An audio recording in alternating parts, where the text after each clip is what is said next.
সিদ্ধ ডিম আর আলু দিয়ে তৈরি করা খুবই মজাদার একটি কাবাবের রেসিপি আপনাদের সাথে আজ আমি শেয়ার করতে যাচ্ছি। আসসালামু আলাইকুম, welcome back to my channel Shan's cooking home. মাছ মাংস এই কাবাবের মধ্যে না থাকলেও মাছ মাংস কাবাবের চাইতেও এটি কোনো অংশে কম হবে না। খুবই সাধারণ একটি রেসিপিতে তৈরি করা, তবে খেতে খুবই মজা। আসুন কিভাবে তৈরি করি দেখিয়ে দিই। ডিমের কাবাবের জন্য এখানে আমি নিয়েছি 6টা ডিম আর 3টা আলু। আপনি দেখতেই পাচ্ছেন যে আমি ডিম এবং আলুটাকে সিদ্ধ করে নিয়েছি। এখন আমি ডিম আর আলুটা একটি গ্রেটারের মাধ্যমে গ্রেট করে নেব।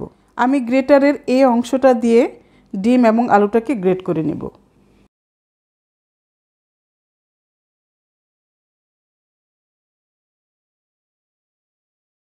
এখন আমি আলুটাকে গ্রেট করে নেব।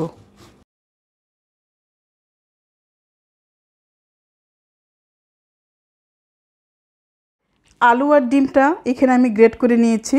এখন এই গ্রেট করা আলু আর ডিম আমি এই মিক্সিং বলে ঢেলে নেব।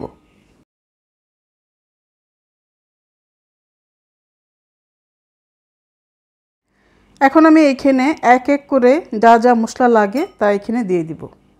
প্রথমে দিয়ে দিব হাফ চা চামচ লবণ, তারপর দিয়ে দিব পেঁয়াজ বেরেস্তা। এখানে আমি 250 গ্রাম পেঁয়াজ একসাথে বেরেস্তা করে নিয়েছি। এই বেরেস্তাগুলো এখন আমি এখানে দিয়ে দিব। এখানে আছে হাফ চা চামচ ধনিয়ার গুঁড়া আর হাফ চা চামচ জিরার গুঁড়া, আর এখানে আছে 1 টেবিল চামচ পরিমাণ ম্যাগি মশলা। এখন আমি এই মশলাগুলো এখানে দিয়ে দিব। তারপর এখানে আছে 1 টেবিল চামচ পরিমাণ কাঁচামরিচ, আর এখানে 1 কাপ পরিমাণ ধনিয়া পাতা। চাইলে এখানে আপনারা পুদিনা পাতাটাও ইউজ করতে পারেন। আমার কাছে পুদিনা পাতাটা ছিল না, তাই আমি ধনিয়া পাতাই দিয়ে দিলাম।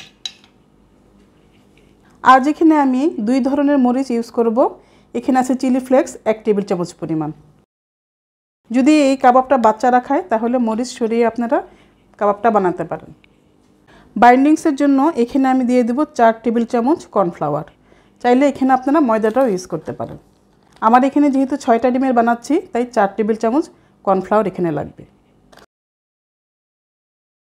এখন আমি 2টা কাঁটা চামচের মাধ্যমে এই সবগুলো ইনগ্রেডিয়েন্টস একসাথে মিক্সড করে নিব।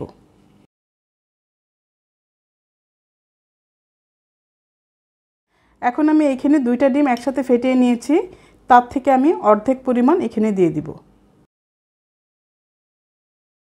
আর বাকিটা রেখে দিব কাবাবগুলো ভাজার জন্য। এখন এই সবগুলো আমি হাতের সাহায্যে একটু মাখিয়ে নিচ্ছি।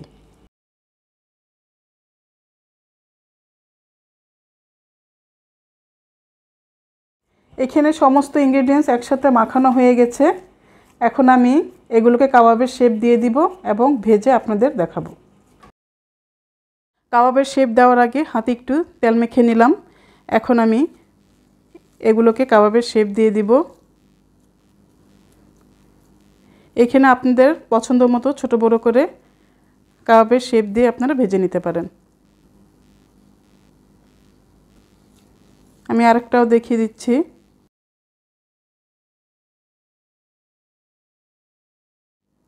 এভাবে করে আমি সবগুলো কাবাব বানিয়ে নিব। চুলে একটি প্যান বসিয়ে দিলাম। এখানে আমি পর্যাপ্ত পরিমাণ তেল দিয়ে দিয়েছি এবং তেলটাও গরম হয়ে গেছে। এখন আমি এইখানে ডিমের প্রলেপ লাগিয়ে কাবাবগুলোকে একটা একটা করে ভেজে নেব।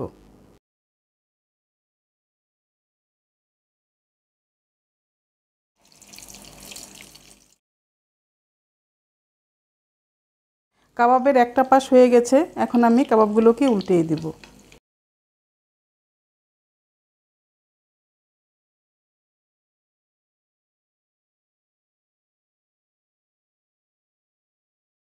এখন আরেকটা পাশ হওয়ার জন্য অপেক্ষা করব।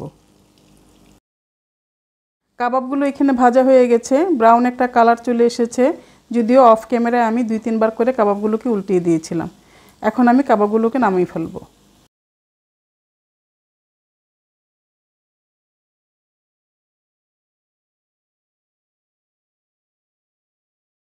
এখন আমি বাকি কাবাবগুলোকেও ভেজে নেব। এই কাবাবগুলো ভাজা হয়ে গেছে, এখন আমি এগুলোকে নামিয়ে ফেলব।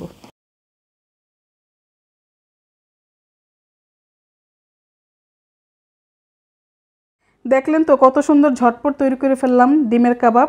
আমি আশা করব আপনারাও আমার মতো এরকম ঝটপট করে ডিমের কাবাব তৈরি করে ফেলবেন।